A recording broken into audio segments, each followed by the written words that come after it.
Now we have seen that we can get a new form of state vector by a similarity transformation. If there is an original state vector x, then x is equal to m times v. This v is the new state vector and x is the original state vector.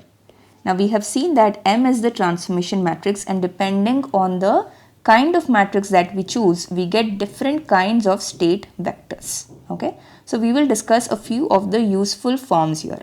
These are called as canonical forms. Okay, let us consider a system with characteristic equation s to the power n plus a n minus 1 s to the power n minus 1 plus so on till a1s plus a0 is equal to 0. Now the very first canonical form is the controllable canonical form. This is, you can abbreviate as CCF. Okay, so how will the controllable canonical form be? The A matrix is going to be something like this. It will start with 0, there will be 1 in the second column and then zeros in the rest of the columns. In the second row, 0, 0 and 1 is going to be in the third column and then all zeros once again. Okay, so it will continue on like that until the last but one row is going to have 0, 0 and so on till the last column will be 1 and now the last row will be minus a0, minus a1 and so on till minus a n minus 1. Okay, so what is the order of this matrix here? We are talking about a n by n matrix. That means there are n number of state variables. You can write down n is the number of state variables. What are these a0, a1, an minus 1 values? These are the coefficients in the characteristic equation starting from the constant term. Okay. Now the B matrix is going to look like this. All will be 0, all rows will be 0 except the last row you will have 1. What will be the order of this matrix? It is going to be n times 1. B is a column matrix. That means for a single input, if there are more than one input, then you will have a different order of the matrix, n into the number of inputs. But here you have only one input, so you can write one input, so that the B matrix is a column matrix. So we can take an example here to become more clear. If n is equal to 3, for example, if you take 3 number of state variables, then A matrix is going to be 0, 1, 0, 0, 0, 1 and minus A0, minus A1, minus A2. And what about B? This is going to be 0, 0, 1. Okay. The next important form is the observable canonical form. So in the previous controllable canonical form, the condition was only on A and B. There was no specific condition on C or D. Okay. Here the condition is on A and C. So in the observable canonical form, the matrix A is going to be something like this. Here we will start with the columns. Okay. In controllable canonical form, what we did? 0, 1 and rest of them are 0. Now the same thing we will apply to the column. So you will start with 0, 1 and 0, so on till 0. Second column is going to be 0, 0 and here you are going to get 1 and so on till 0. Like this, the last but one column is going to be 0, 0 and so on till 1. And what will be the last column? It is going to start from A0, minus A0, minus A1 and so on till minus A n minus 1. So what is the order of this matrix? N into n. So this you don't have to write. That is a controllable canonical form. Okay. So what is, once again here, the n is the number of state variables. Now what about C? C is going to be whatever we have applied to the B matrix in controllable canonical form, we will apply to C in the row form. Like B was 0, 0 and so on till 1, right? Here you're going to apply the same thing to the as a row. So 0, 0 and so on till 1. So this is a row matrix. B in controllable canonical form was a column matrix. Okay. So now what is going to be the order of C? It is 1 row into n number of columns. Okay. So this is for the output. The number of output is only 1. Okay. So 1 is the number of outputs for a single input, single output systems. Here also we will take example. For example, let us take here the number of variables, state variables is 2.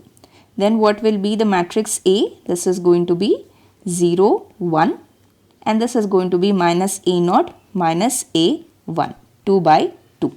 Then what will be C? This is going to be 0, 1. Okay. And finally we have the diagonal canonical form.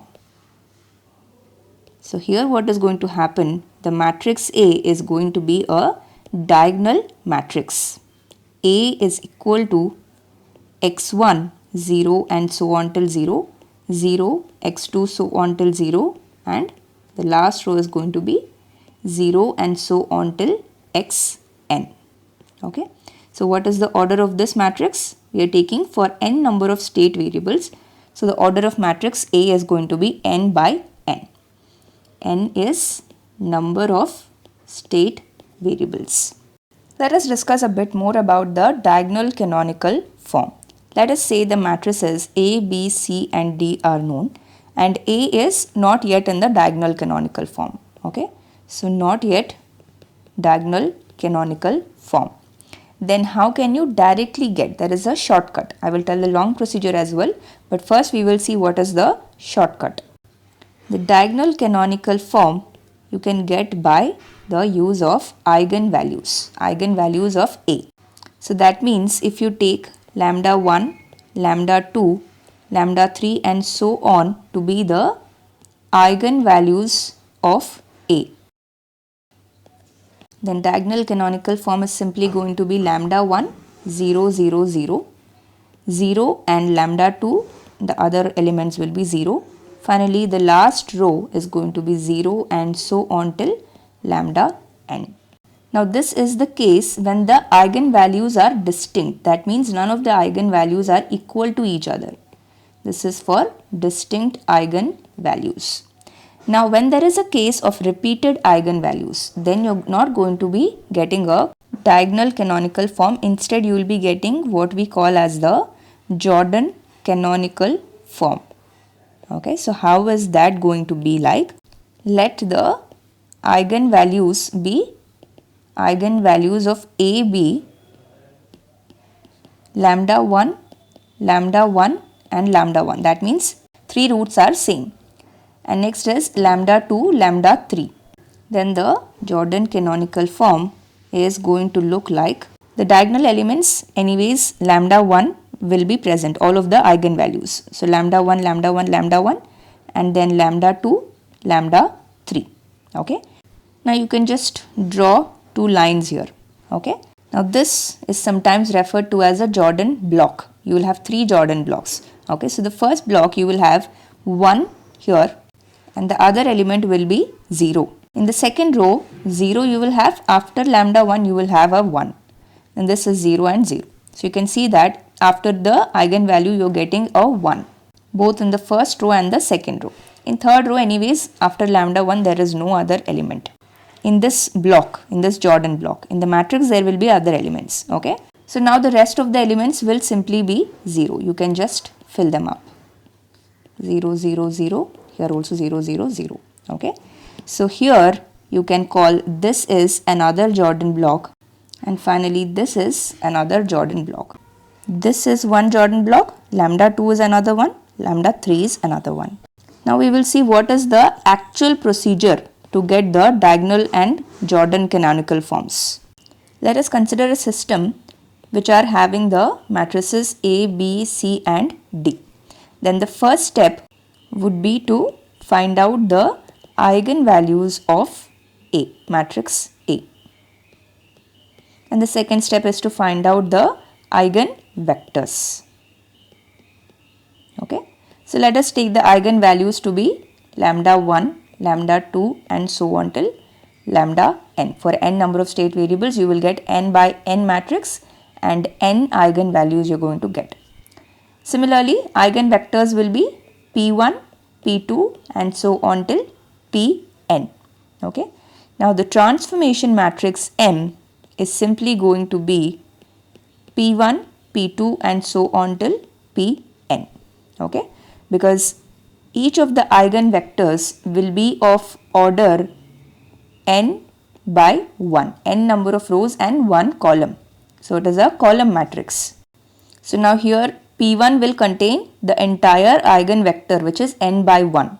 So there will be n number of rows for the transformation matrix M, n number of rows into there are n eigenvectors. So there will be n number of columns as well. This is how you will get the transformation matrix. You can write this is the transformation matrix. And finally, we already know once we find the transformation matrix, the new matrices we find as A dash will be M inverse AM, B dash will be M inverse B, C dash will be CM and D dash will not change, it will simply be D. Okay. Now when you do this, A dash is equal to M inverse AM, when you do this, you will in fact get the eigenvalues as the diagonal elements. Okay. So you can verify that. The other elements, however, you have to use this method only. You have to find M and then only you can find B dash and C dash. D dash is anyways same as D. There is no change. Now what about in case of repeated eigenvalues? In that case you are going to get a Jordan canonical form instead of diagonal canonical form. Okay. The procedure will be same as it is. A dash is equal to M inverse AM if you do, then you are going to get the Jordan canonical form. That is the only difference. Okay.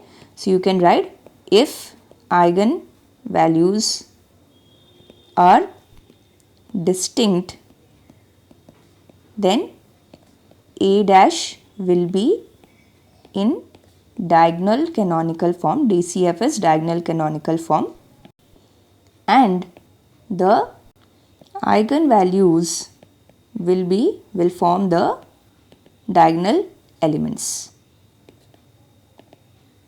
Okay.